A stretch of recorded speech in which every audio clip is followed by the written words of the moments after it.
Bueno, muy buenas tardes, mis queridos amigos, amados hermanos. Estoy por esta vía porque así lo ha demandado Dios en mi corazón.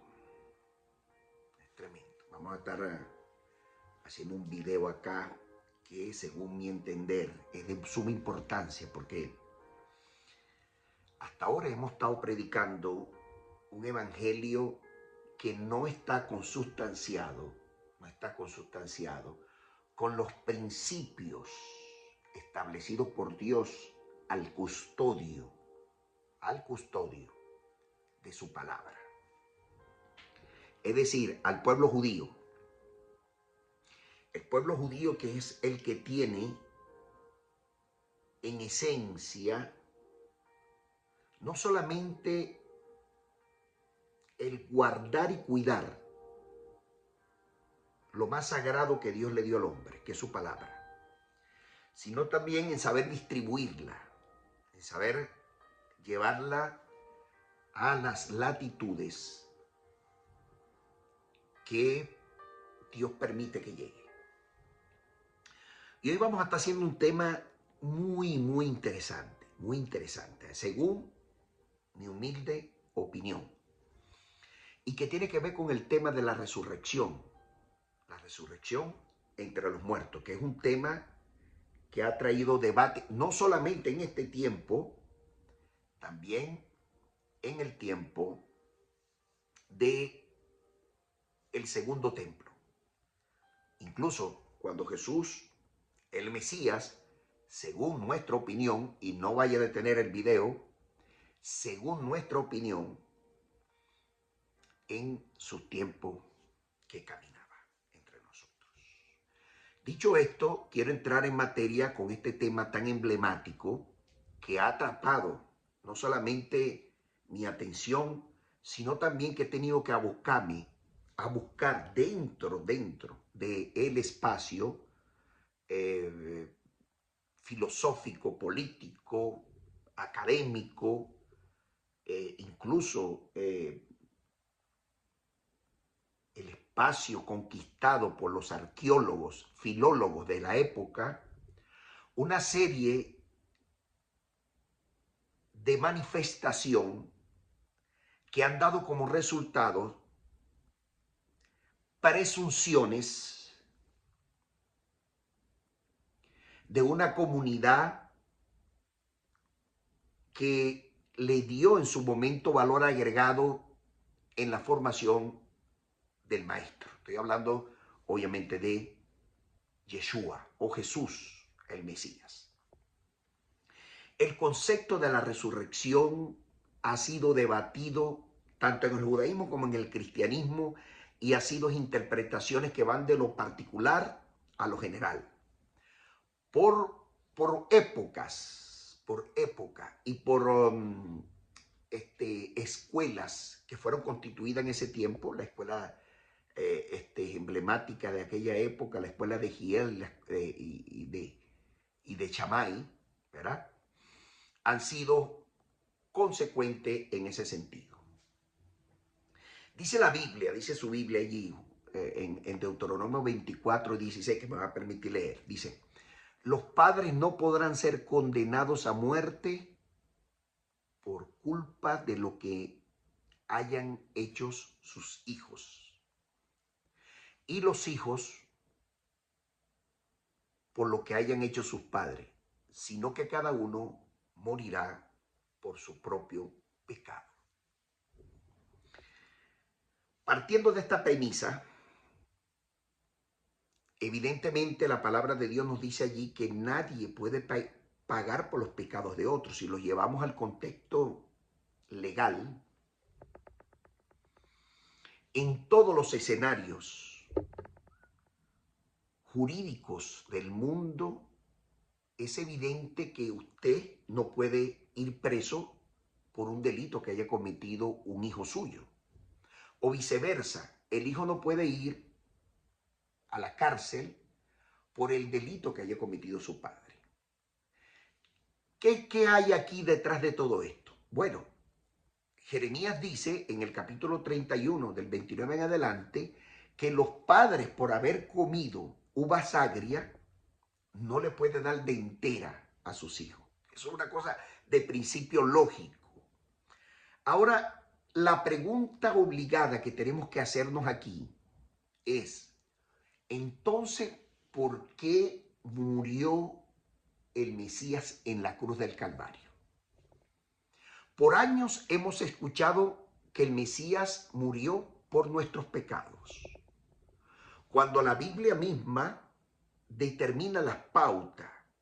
La Biblia misma, que son los 5 primeros libros, los demás son libros históricos, muy importante eso, nos está diciendo que nadie puede morir por el pecado de otro.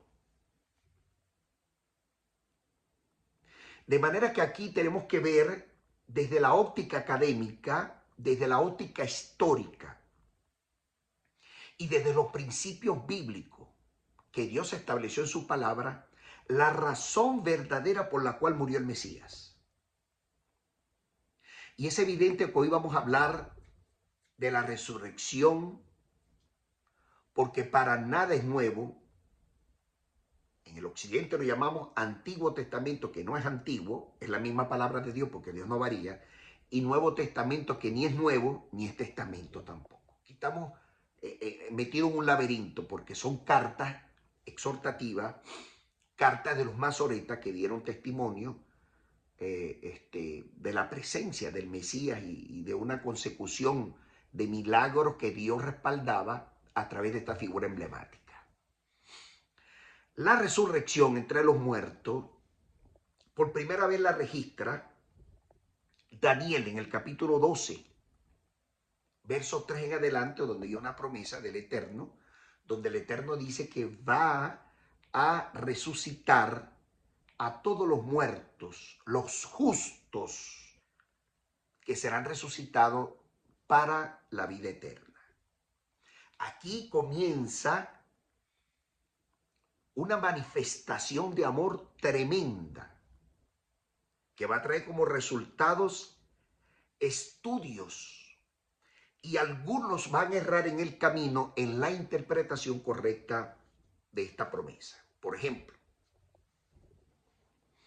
el libro de Ezequiel, en el capítulo 37, del 1 en adelante, presumo que hasta el 14, describe allí el valle de los huesos secos.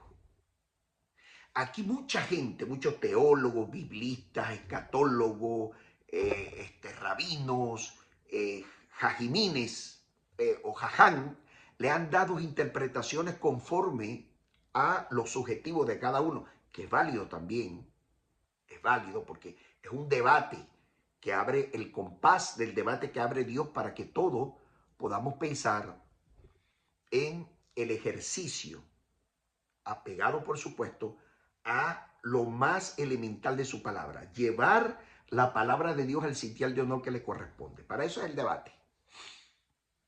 La resurrección entre los muertos en el judaísmo, antes de que naciera la iglesia, es muy importante esto. Nosotros, la iglesia cristiana, somos un apéndice del judaísmo. Lamentablemente en el camino quitaron a nuestros padres, a nuestros pastores, que eran los judíos, y hubo una separación, como dice el apóstol Pablo en la carta a los Romanos, en el capítulo 11, dice, del olivo silvestre y el olivo natural. Es importante recordar que 430 años después de la muerte y resurrección del Mesías, el Imperio Romano, desesperado por la consecuente y sistemático crecimiento del judaísmo y la conversión hacia el judaísmo por parte de los no judíos, despertó una preocupación. Eso sin tomar en cuenta las persecuciones a muerte hacia el pueblo judío. Hubo un emperador llamado Constantino en el año 325 de nuestra era común, donde como hábil político aglutinó en su esencia, en ese imperio romano, en Bizancio específicamente, actual Estambul, por cierto, que está ubicado en Turquía, aglutinó todo la manifestación de este reproche, este rechazo categórico de los pueblos circundantes, inclusive los romanos, de la persecución sistemática y violenta contra el judío. Lo que en consecuencia en Constantispolis, así se llama, la ciudad de Constantino, crearon una manifestación para producir una declaración de la creencia de una iglesia que se estaba erigiendo con fuerza, que hoy es la Iglesia Católica y que se llamó el Credo de Nicea. Esa es la historia nadie la va a poder cambiar. Evidentemente, con la persecución de los judíos y evidentemente el nacimiento, el surgimiento de una de las iglesias más grandes de toda la tierra, como es la Iglesia Católica, que por cierto de allí se desprende el resto, en el tiempo del Mesías, de Pablo y de todas las cartas que estaban allí, no existía. Mire, decir lo contrario es anacronismo histórico. No estamos diciendo la verdad. Y yo quisiera que usted escuchara con detenimiento toda esta serie de investigación que he venido realizando para poder descubrir esa ciudad romana creada en el 325 después de la muerte y la resurrección del Mesías por parte de Dios, porque Jesús no se resucitó a sí mismo. Los evangelios dicen allí que fue Dios que lo resucitó entre los muertos. Ese pueblo llamado Ciudad de Constantino, allí se creó el primer concilio ecuménico, donde todas las iglesias, entre comillas, que habían nacido, todos los movimientos no judíos, el libro de los Hechos habla de eso, la carta y el libro de los Hechos, la carta a los romanos, exhortativa, y el libro de los Hechos hablan de que no había sido consecuencia de una expansión del judaísmo en la época, sino que se hubieron obligado. El emperador de ese entonces, que estaba ubicado en la capital de Italia, Ponto, en aquella época, sacó un edicto, Claudio, para expulsar a toda la comunidad judía su pena de muerte. Es allí donde sale Pablo y sale Sila y salen toda esa gente que en su mayoría eran rabinos.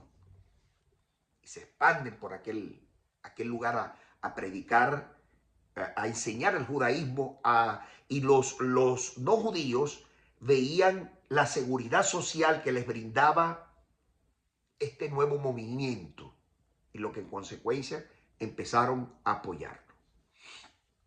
¿Qué aglutinó?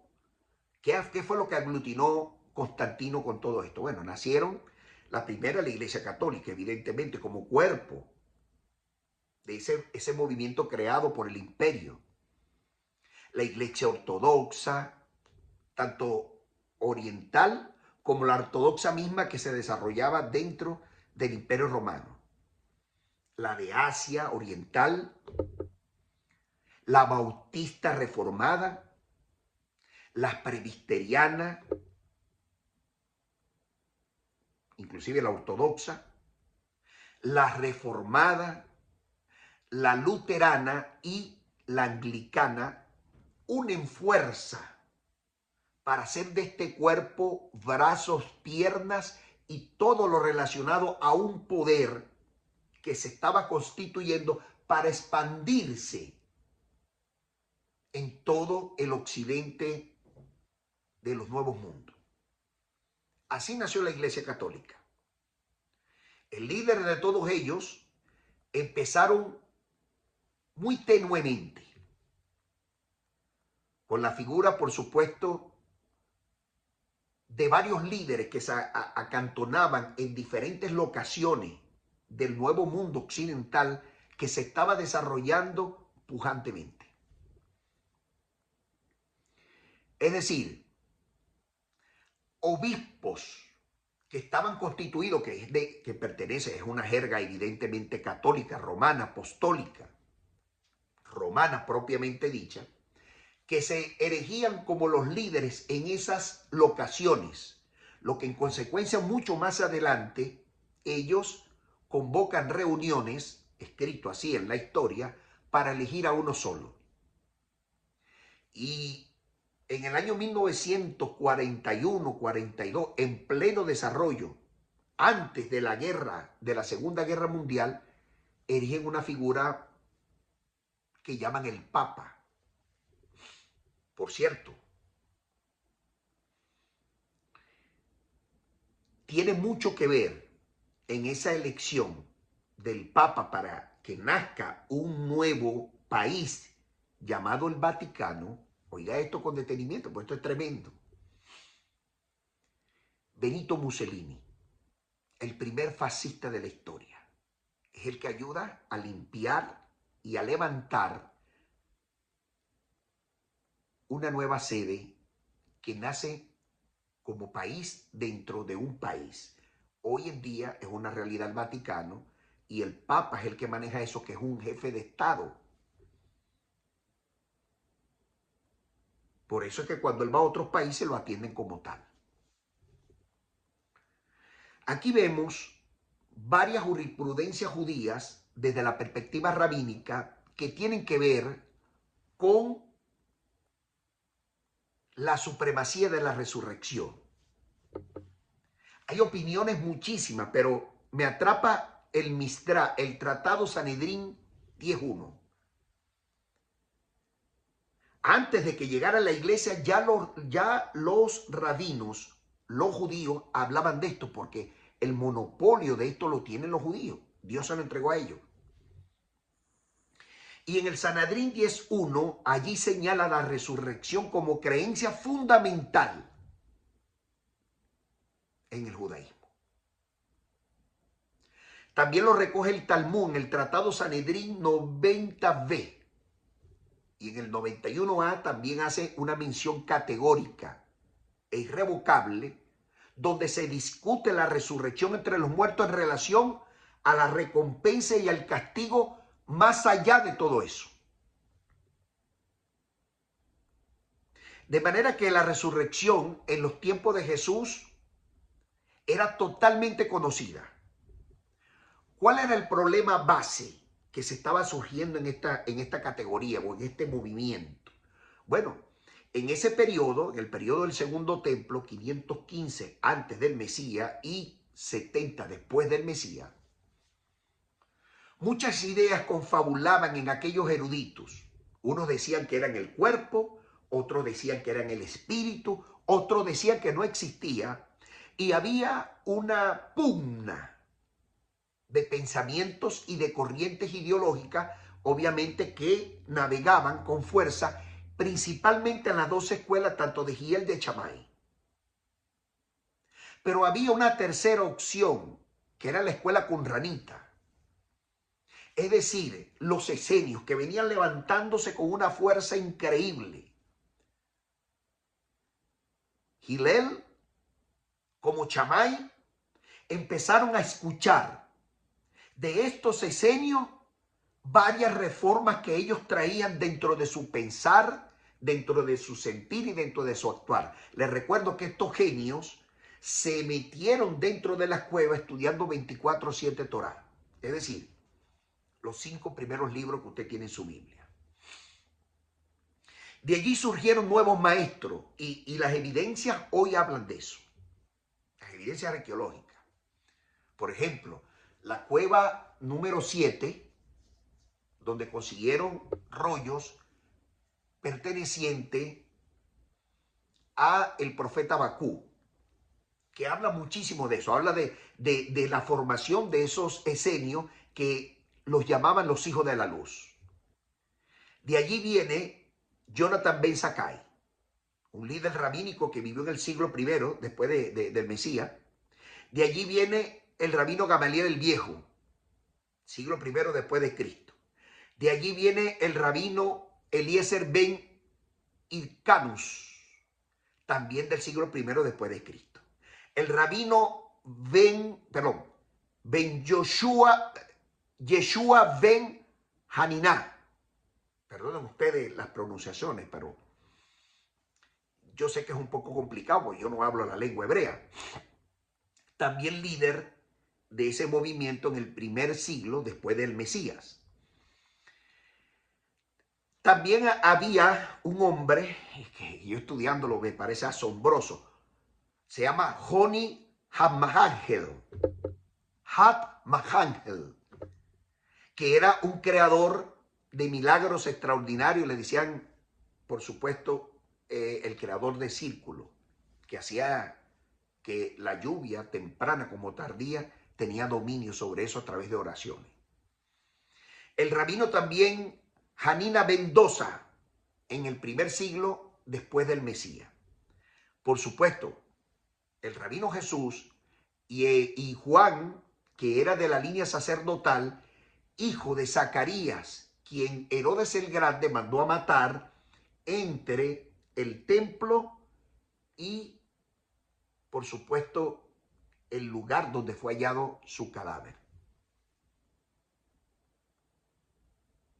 Es tremendo todo esto. Ya los expertos en arqueología, los expertos en religiones comparadas están debatiendo, eso es lo que hay hoy, un debate tremendo, que si Jesús perteneció a esa escuela escénica de los esenios y Juan el Bautista, Juan el Purificador, mejor conocido en el mundo hebreo. Los fundadores de este movimiento, los llamados hijos de la luz, fueron sin lugar a dudas, según las evidencias encontradas, el rabino Sadoc el Justo, un líder del pueblo judío en el segundo siglo antes del Mesías. Se cree con fundamento que fue el fundador de los esenios junto a Judas el Esenio y junto al rabino Matatías, el líder de la revuelta que se presentó por los macabeos en el segundo siglo antes de Cristo, que de allí, por cierto, viene la fiesta de Hanukkah. Es tremendo esto. La visión general de la resurrección en el contexto del segundo templo, existen varias tendencias. Por ejemplo, la resurrección física.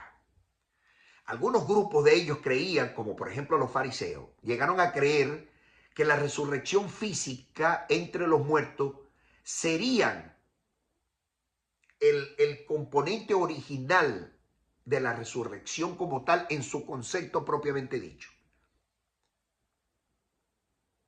Otros creían que era en el espíritu, otros en el cuerpo.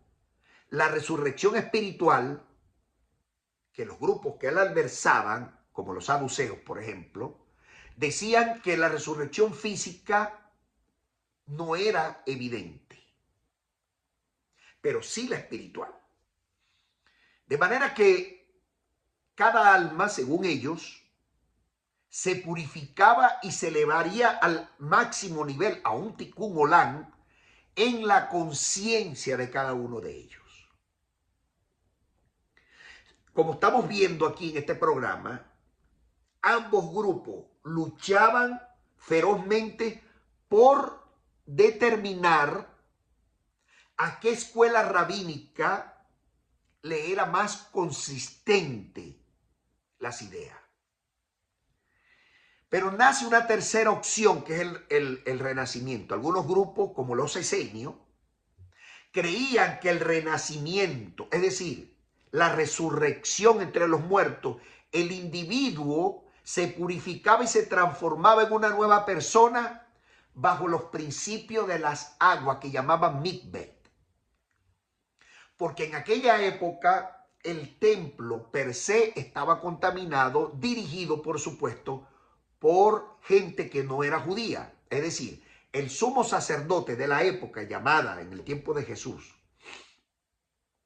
llamado Caifás y Anás, no eran judíos, eran edomitas, que en años anteriores Etíoco IV Epífanes había tenido en estos tiempos, en los tiempos de Sadoc, de Judá Eleseino y de Matatía, había matado consuetudinariamente a todos los de la línea de Leví, que es lo que le corresponde o a los que le correspondía dirigir el lugar santo y el lugar santísimo. Por orden de Dios, así está establecida en Deuteronomio y así está establecida en Levítico y en Éxodo inclusive. Por orden de Dios. Ellos son los llamados para eso. Pero este hombre mató muchos de ellos y así lo imitó Herodes el Grande. Ese que mandó a matar a los niños también con el surgimiento del nacimiento del Mesías. El último que mató de la línea de los levitas fue precisamente Zacarías, el padre de Juan el Purificador. Los manda a matar y recogen su cuerpo cerca del altar establecido para hacer los respectivos sacrificios por el perdón de los pecados, especialmente el día del Yom Kippur, es lo que se ha investigado hasta ahora. Es decir, el día del perdón, donde el sumo sacerdote llegaba allí una vez al año para expiar el pecado por todo el pueblo de Israel. ¿Por qué Herodes el Grande los mataba? Bueno, sencillo, para tener el control de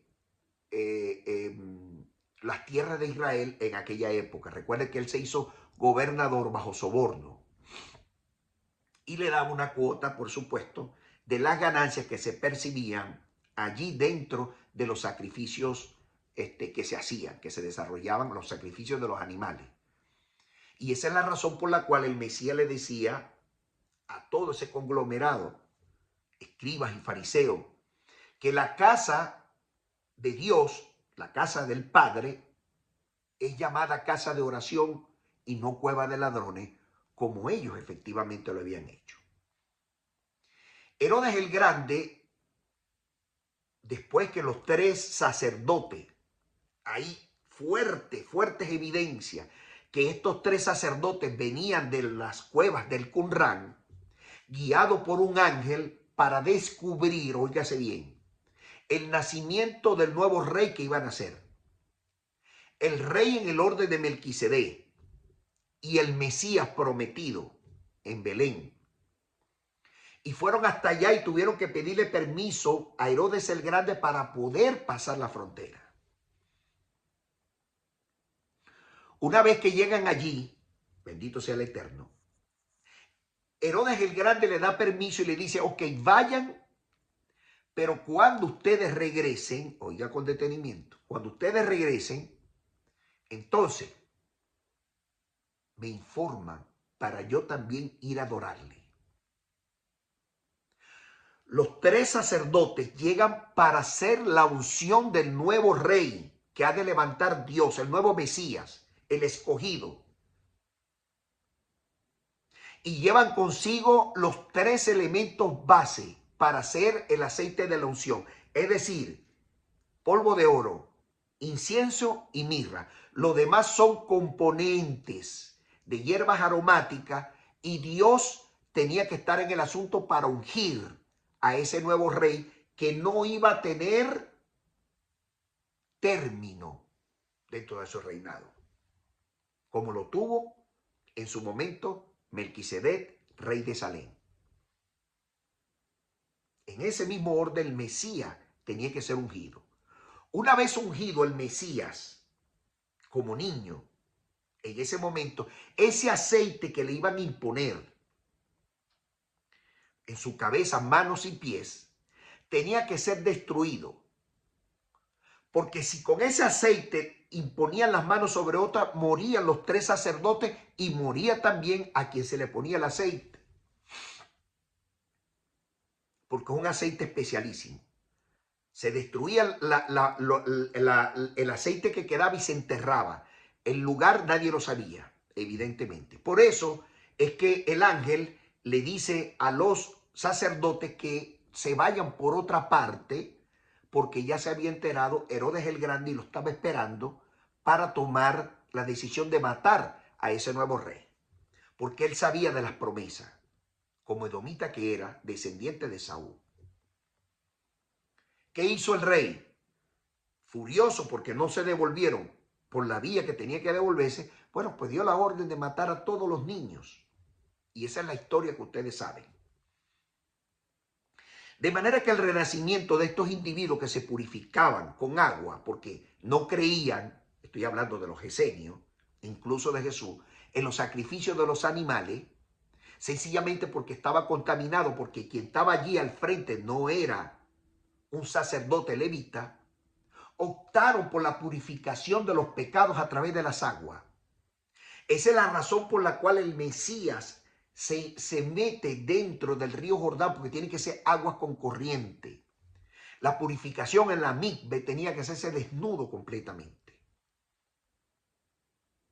Y Juan el Purificador hacía lo propio, que era descendiente a su vez del levita, el último levita que había quedado. Obviamente tuvo descendencia, porque hoy hay levitas. Estoy hablando de Juan el Purificador. Y para los judíos, en el texto del Qumran, o en el concepto de los qumranitas, esos rollos que aparecieron en el Mar Muerto dan referencia a ese renacimiento. Por eso que era el debate controversial en esos tiempos, en los tiempos de Jesús, entre los fariseos y los saduceos. Tenían opiniones opuestas, evidentemente, en el tema de la resurrección, que es el que estamos tratando. Unos creían en la física, otros creían en la resurrección espiritual. En fin, los esenios en un renacimiento espiritual y los otros en un renacimiento físico. Por eso es que el Mesías se identificaba en unos momentos determinados con los fariseos. Mas, sin embargo, el Mesías sabía que la resurrección entre los muertos era física y espiritual. Oye eso, pues. Porque todos esos grandes maestros que lo antecedieron discernían sobre el asunto. Y les tengo evidencia conforme a lo que está escrito en los evangelios. Es decir, la muerte de Lázaro de Betania es una evidencia contundente que nos demuestra que no solamente es física, sino también espiritual. Cuerpo, alma y espíritu, unidos en un solo sentir, pensar y actuar. Esa es la resurrección, que el Mesías quiso probarle a aquellas escuelas que se oponían a la tercera opción, que a mi entender era la más sabia de todos ellos. Es decir, los esenios eran que tenían el control. Estudiaban 24/7. Yo vi unos videos del profesor Adolfo Royman de unas locaciones que se hallaron de los esenios, donde ellos tenían locaciones donde estudiaban la Torá 24/7. Increíble eso. Esa gente estaba impregnada de la palabra de Dios. Y tenían esas conexiones, esos tikkun olam, con el Eterno de una manera terrible, tremenda. En el libro de Juan, en el Evangelio de Juan, en el capítulo 11, voy a leerte con detenimiento el verso 6. Mira cómo dice, pon atención porque esto es importante. Y te sugiero que tenga papel y lápiz allí, y una Biblia, por supuesto, para que hagas tus comparaciones, tus estudios. Dice aquí, dijo Jesús en el versículo 6 del capítulo 11, cuando oyó que Lázaro estaba enfermo. Lázaro no había muerto cuando le fueron a dar la noticia. Lázaro era su mejor amigo, sin lugar a duda, hermano de Marta y de Miriam. Le fueron a dar la noticia y él, en vez de avanzar, se quedó 2 días en el lugar. ¿Por qué? Porque no tenía corazón para nada. Era porque el Mesías quería comprobar que la muerte o las enfermedades no era, en este caso de Lázaro, no era para muerte per se, era para que la gloria de Dios fuera manifestada en ese tiempo a través del proceso de la resurrección, para acabar con este debate infértil por demás. Dice en el versículo 4, subió un poquito, pero que lleva secuencia de forma cronológica. Dice ya el versículo 4, oyendo Jesús, dijo, escucha lo que dijo, esta enfermedad no es para muerte, sino para la gloria de Dios. Qué increíble esto. Para que el Hijo de Dios, es decir, el Mesías hombre, también sea glorificado por ella, porque el Mesías, en el contexto, en el concepto del Mesías hombre, como dicen los judíos, tenía que ser respaldado en todas las actividades que hiciera, tanto milagros como maravillas, como respaldo en todo lo que emprendía y hacía, tenía que llevar la certificación y el sello de Dios. En todo. Inclusive hasta en la muerte. Y aquí cambia el escenario porque nos vamos ahí al versículo 14 de su Biblia. Juan 11, 14. Jesús dijo claramente, le dijeron a Jesús, Lázaro ha muerto. Y Jesús lo manifiesta allí y dice, Lázaro ha muerto. Murió Lázaro. Les recuerdo que estaban a 2 días de camino. Según el versículo 4, usted tiene que llevar la cronología del tiempo para poder entender el proceso de la resurrección. Si nos vamos al 21, versículo 21 del capítulo 11, Marta se le acerca a Jesús y le dice, Señor, si hubieses estado aquí, mi hermano no habría muerto. Dice el 22, mas también si ahora que tú todo lo que le pides a Dios, Dios te oye y Dios te lo dará. Porque sabía de esa conexión que tenía el Mesías con el Eterno. Mire lo que le dice Jesús en el 23. Tu hermano va a resucitar. Oye eso, pues. Marta le dijo, yo sé que va a resucitar en la resurrección el día postrero, es decir, en el tiempo venidero. Esto no solamente lo pensaba Marta, también lo pensaban las corrientes filosóficas, tanto de los saduceos como la corriente filosófica de del grupo más importante, fariseos. Pero oiga lo que le dice Jesús en el 25. Yo soy la resurrección y la vida eterna. Se refería, por supuesto, a la figura del Mesías. Al intermediario, el hombre intermediario entre Dios y los hombres, que a través de sus oraciones, pidiéndole al Dios eterno, Dios le iba a conceder los milagros para que la vida eterna por fin se materializara en tiempo real. Y pudieran percibir con sus ojos, oiga bien, con los ojos, las dos escuelas opuestas, porque los saduceos los esenios estaban claros en esto. Pero estas dos escuelas que contendían iban a tener una visión más clara de esto. Dios iba a manifestarse a través de la figura del Mesías para acabar con dicho debate. ¿Qué pasó? Dice el Mesías allí, el que cree en mí como Mesías, no como Dios, porque Jesús no es Dios, es el Mesías, aunque esté muerto, vivirá. ¿Por qué?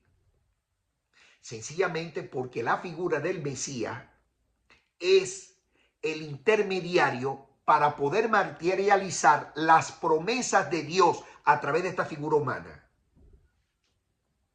Dios no lo podía dar, es un ángel, ni un semidios. Tenía que ser un hombre, porque la transgresión original empezó con un hombre, con Adán.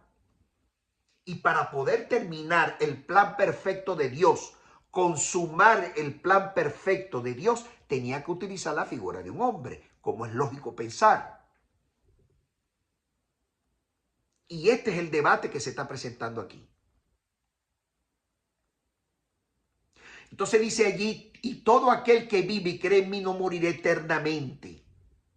Y le acota a Marta, ¿crees eso? Y Marta le dijo, sí. Adoní, no Adonai. Adoní, hombre. Adonai es Dios. Yo he creído que tú eres el Mesías. Porque el Mesías es la figura principal de todo este escenario. Es la promesa que se dio en Génesis 49, cuando el mismo Jacob le dijo a su hijo Judá, de tu semen, de tu semilla, va a salir el Shiloh, que es la figura del Mesías prometido. ¿Para qué? Para que la humanidad fuera restaurada en sus opiniones encontradas. Y para que se cumpliera en él, por supuesto, la promesa de la vida eterna, entre otras cosas que Dios tenía como promesa para la restauración completamente de la humanidad. Y poder retrotraer el tiempo a lo inicial, es decir, al orden original de Dios cuando Adán transgredió la vida eterna y pasó de vida a muerte. Ahora se tienen que invertir los valores de muerte a vida. Adán fue creado para la eternidad. Su piel era de uña. Era eterno. Y la mejor demostración son las uñas estas que yo tengo aquí, y en sus pies también usted las tiene. Eso es lo que recubría nuestra piel según la jurisprudencia judía. Pero Adán, a transgredir lo ordenado por Dios, entró en él el espíritu de muerte, es decir, las enfermedades, el envejecimiento, etcétera, etcétera. Que a la medida que uno pasa los años y uno se llena de sabiduría, lo más terrible de todo esto es que la vejez te hace olvidar. Pero con el surgimiento de la vida eterna va a ser perenne. Pero por supuesto, la figura del Mesías va a permanecer por siempre y para siempre, porque es la promesa, va a ser nuestro pastor delante del Dios eterno. Y dice el 27, cuando le dijo, sí, yo creo que tú eres el Mesías, el Hijo de Dios escogido, el que ha venido al mundo. No es que Dios lo trajo, era un extraterrestre y lo puso ahí, eso no existe. Para nada. Por eso es que cuando hablamos con unos judíos y empezamos a hablarle locura, el judío se sale del debate porque ellos esperan y siguen esperando erróneamente a una persona que va a nacer cuando ya nació. Lo que pasa es que aquí es en el espíritu y ya el Mesías lo resucitó Dios. Y esa es la razón por la cual está expandido en el mundo su figura. Entonces en el 41, salto al 41 de este mismo capítulo, el capítulo 11 de Juan, se acerca con ella hasta donde está el cuerpo, metido en piedras, el cadáver de Lázaro. Entonces los que andaban con ellos quitaron las piedras que habían sido puestas, porque ponían piedra, la razón fundamental, entre otras cosas, llevaban como que le ungían aceite con aloe vera, entre otros, para que los animales carroñeros no entraran en las cuevas y se comieran el cadáver. para después sacarlo de allí. Es un ritual judío que no voy a entrar en detalles de eso, pero es interesante que usted lo investigue. Quitaron las piedras y dice que Jesús, el Mesías, alzó los ojos al cielo y oró. Jesús no resucitó a Lázaro. A Lázaro lo resucita el Eterno. Decir lo contrario es quitarle la gloria a Dios. Y la gloria de Dios no puede ser nunca cuestionada. Jesús era un instrumento, como usted y yo somos instrumentos de Dios en sus manos. Y oró de la siguiente manera: Padre Dios, al Padre Dios está orando. Gracias te doy por haberme oído. Yo sabía que tú siempre me oyes, pero lo estoy diciendo por causa de la multitud que está a mi alrededor, para que ellos también crean que tú me has enviado, ¿como qué? Como Mesías. Y habiendo terminado su oración, clama a gran voz y dice: Lázaro, sal fuera. Tremendo esto. Y dice el 44, y al que había estado muerto salió. Estaba atado de manos y los pies con venda, y el rostro estaba envuelto en la sábana blanca que le ponen a los judíos, como se la pusieron a Jesús en el momento de su muerte. Jesús dijo: desatarlo y dejarlo ir. Y allí por primera vez se manifiesta en vivo, en directo y a todo color, la resurrección de los muertos en alma, en cuerpo y en espíritu. Les recuerdo que Elías también resucitó al niño, aquel que era como que el hijo de una de las mujeres que los acudió y que lo albergó en su seno. Esto para nada es nuevo. Lo que pasa es que se tenía que hacer en este tiempo para demostrarle que la resurrección entre los muertos es una promesa de Dios irrevocable, veraz, absoluta. Es la promesa de Dios que Dios le tiene a la humanidad para la vida eterna. ¿Quién hizo el milagro en esta ocasión? ¿Jesús o Dios? Yo le pregunto a usted es una persona con un entendimiento favorable. Evidentemente fue Dios. Fíjense lo que dice el libro de los Hechos, capítulo 10, verso 40. A Jesús, Dios lo resucitó al tercer día e hizo que caminara o que se manifestara. Es igual. Están hablando los apóstoles. Y ellos fueron testigos de esa acción. Quien resucita al Mesías es Dios. El Mesías no se autorresucita. Esa es una filosofía griega que la Iglesia Católica ha levantado por años, confundiendo, por supuesto, a todos aquellos para desligarlo y desentenderlo del pueblo judío, del contexto filosófico real del judaísmo. Y esa es la razón por la cual erramos en muchas de nuestras percepciones. Y como este capítulo en la Biblia he conseguido 37 versículos entre los evangelios y las cartas, y capítulos por supuesto, que hablan de esto, incluyendo a Pedro y a Pablo, que Dios resucitó al tercer día a Jesús para glorificarlo como la figura mesiánica que es el único resucitado entre los muertos hasta el día de hoy.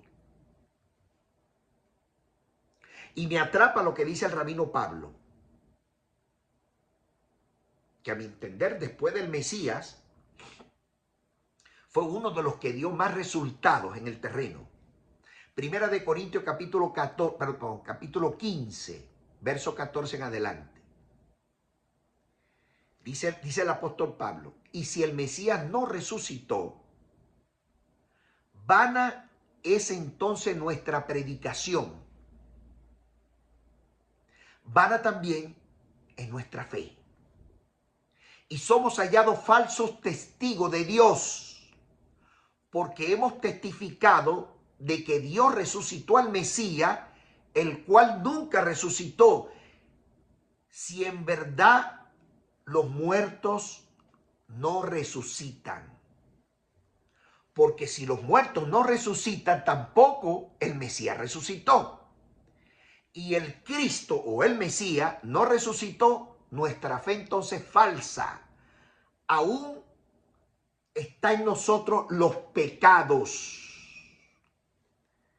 Entonces también los que durmieron esperando la resurrección de los muertos en el Mesías perecieron. Es decir, no tienen esperanza. Mire, más claro no canta un gallo. El apóstol Pablo nos está diciendo que la resurrección entre los muertos es en alma, cuerpo y espíritu. Para acabar definitivamente con el debate. Colosenses 1:18. Jesús es el único resucitado entre los muertos. No hay más. Hasta ahora no hay más. Colosenses 1:18. Y él, es decir, el Mesías, es la cabeza del cuerpo. Obviamente de la iglesia que surgió con fuerza. Y de los creyentes del Mesías. Es el principio, el primogénito entre los muertos, el primero que han resucitado, pues. Para que en todo esto de la resurrección el Mesías tenga la preeminencia, es decir, lo primero, el primero entre los muertos para que sea el primero en todo. La figura del Mesías tenía que ser el primero en su nacimiento, en su casa, el primero en la resurrección entre los muertos, el primero en todas las fases que el Mesías tenía que cumplir. Por eso fue hecho todo en todo, incluso en la resurrección. Colosenses 1:15. Esta es la imagen, el Mesías, del Dios invisible, porque a Dios nadie le ha visto la cara. Dios no tiene cuerpo humano, ni tiene esposa, ni nada por el estilo. Es una fuerza que se manifiesta a veces en fuego, a veces en forma de nube, y a veces se manifiesta en una energía presencial. Dios es invisible. Y el Mesías, el primero en toda la creación, porque el alma del Mesías fue creada cuando Dios creó primeramente los cielos y la tierra. Primeramente creó los cielos y todo su ejército, arcángel, ángel, arcángel, querubines y serafines. Ya no hay ángelas, no se reproducen. Cuando Dios hizo el mundo, bueno, creó hembra y macho, macho y hembra de los animales, pero vio que el hombre estaba solo y creó, sacó de él mismo cuerpo de Adán a la mujer llamada Eva. Pero después que salieron del Edén tenía que reproducirse a través de relaciones sexuales. De ahí para abajo, toda esa generación se reprodujo con relación sexual. Es decir, el espermatozoide tiene que entrar en el óvulo. Dios no va a violar su propia ley. Esto representa que Jesús también viene de un órgano reproductivo, de José en este caso. Esa generación hasta Noé, Dios la acabó, la desapareció. ¿Con qué la desapareció? Bueno, con el diluvio. Quedaron vivos nada más, porque halló gracia en los ojos de Dios, Noé, sus 3 hijos, las 3 mujeres de ellos y la esposa de Noé. Y cuando salieron del arca, Dios le dijo, reproduzcanse, sojuzguen la tierra y gobiernenla, pero hagan sexo. De allí en adelante todos empezaron a hacer sexo. Y todos los humanos vienen por sexo natural, no por como hacen ahorita, que insertan el semen en los óvulos porque los compran y los congelan. Eso naturalmente no existe, aunque la ciencia lo permite.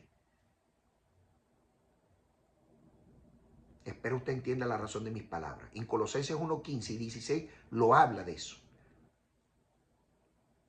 Que por el Mesías fueron creadas todas las cosas, porque el alma del Mesías estaba en las manos de Dios. El alma suya y el alma mía estaba en las manos de Dios. Y el día que usted nació y yo nací, fue ensuflada el soplo de Dios Dios sopló y usted nació y empezó a gritar, porque usted es un milagro de Dios, porque todo el que nace es por la voluntad stricto sensum de Dios.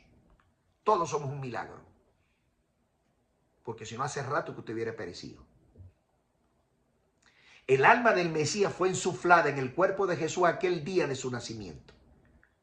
Y el ángel lo sabía y guió a estos tres sacerdotes, Qumraníes, es decir, esenios, es decir, de las cuevas del Qumran, para ser guiado allá, a ese lugar, para ungir con aceite de la unción al nuevo rey que estaba naciendo, al rey Mesías y al sacerdote para siempre, según el orden de Melquisedec. Entonces, dice aquí que por el Mesías fueron hechas todas las cosas, las que hay en los cielos y las que hay en la tierra. Por eso se le dio autoridad. Visibles e invisibles, sean tronos, sean dominios, sean principados, sean potestades, todo fue creado por medio de el Mesías y para él Mesías, porque era la figura principal, la restauración del mundo, la caída y la levantada de la gloria de Dios para su pueblo, para el mundo. Y se le dio potestad también arriba en los cielos. Cuando habla aquí de tronos, dominios y principados, está hablando de ángeles, arcángeles, querubines y serafines. Y por supuesto aquí en la tierra, para que la obra de Dios sea perfecta en todo, para que Dios sea en todo el todo. Primera de Corintios 15:24 cierra el ciclo de que efectivamente el Mesías va a ser nuestro pastor y Dios va a seguir siendo Dios. Dios no es una tercera persona, ni es persona tampoco, es Dios. Es espíritu y es santo. El Santo Espíritu, le dicen los judíos. El hecho de que hayan invertido las palabras no lo convierte en algo tercero. Hay un solo Dios y un solo Mesías. Deuteronomio capítulo 4, verso 6. O 6:4, no recuerdo. Dios uno solo Él es. Dios uno solo es. Al mismo Mesías se lo preguntaron. Y dijo, Dios es uno solo. Un solo Dios y un solo Mesías. Aquí no cabe otra cosa. La Biblia es clarita en eso. Primera de Corintios 15:24. Luego vendrá el fin. ¿Cuándo vendrá el fin? Cuando la tierra entre en crisis. Cuando el Mesías ya domine, le entregue el reino a Dios el Padre. Ahí está, hay una, militarmente hablando, una entrega de mando. Civilmente hablando, la entrega de la banda presidencial a otro que va llegando. En este caso nunca va llegando, siempre estuvo allí. El Mesías le entrega el reino a Dios y Padre, cuando ya puso debajo de sus pies a toda autoridad y potencia, porque era preciso que el Mesías gobernara hasta derrotar a todos sus enemigos. Y después de haber derrotado a todos sus enemigos, inclusive al anticristo, dice aquí que el postrer enemigo que será destruido es el espíritu de la muerte, es decir, para pasar a la vida eterna. Ya no va a haber más muerte. Ese espíritu que se quitó en Adán. Porque las cosas, en el 27 dice, se las sujetó debajo de sus pies, todo. Y cuando dice todas las cosas que le han sido sujetadas al Mesías, claramente se está exceptuando aquel que se las sujetó, es decir, a Dios. El 28 dice, pero luego que las cosas que le fueron sujetadas al Mesías, entonces también el Hijo mismo ha de darle a quien que le sujetó todas esas cosas. Le voy a repetir. Pero luego que todas las cosas le están sujetas a Jesús, entonces también Jesús él mismo se sujetará a quien sujetó todas las cosas, es decir, a Dios, todas las cosas, para que Dios sea todo en todo. Es decir, mis queridos y apreciados hermanos, tenía tiempo que no grababa por aquí. Cuando por fin el Mesías haya sometido a todos sus enemigos y lo haya dominado, el mismo Mesías se pondrá a las órdenes del Padre Eterno, entregándole la supremacía de su dominio a él para que Dios siga gobernando y él sea el intermediario entre nosotros, que vamos a ser sus ovejas, y el Dios vivo. ¿Vamos a seguir adorando? Claro que vamos a seguir adorando. ¿A quién? Al Dios eterno, al que no puede morir, al que es eterno en todo, y toda la gloria y honra sean dadas a él por siempre y para siempre de forma sempiterna. ¿Quién va a ser nuestro pastor? Jesús, el Mesías, porque para eso fue constituido. Amados hermanos, hermanas, he puesto en tus manos una verdad irrefutable. Depende de ti si la defiendes o no. Depende de ti si escudriñas más lo que te estoy diciendo. Pero es necesario que sepas de una vez y para siempre que no existe ni existirán tres dioses. Eso es antibíblico desde todo punto de vista. Existe solamente un Dios, creador de los cielos y de la tierra y todo lo que hay debajo de ella. Existe un solo Mesías, quien es y será el intermediario entre el eterno Dios y los hombres.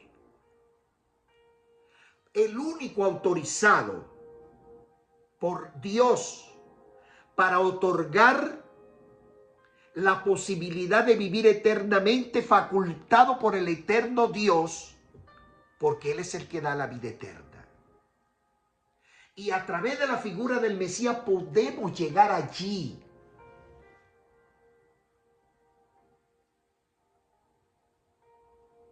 A ese estado original que le había sido entregado a Adán en su momento y que lo había perdido por la transgresión que todos conocemos. Que la paz de Dios, que sobrepasa todo entendimiento, nos alcance a todos hoy, mañana y siempre. Paz del Señor. Amén.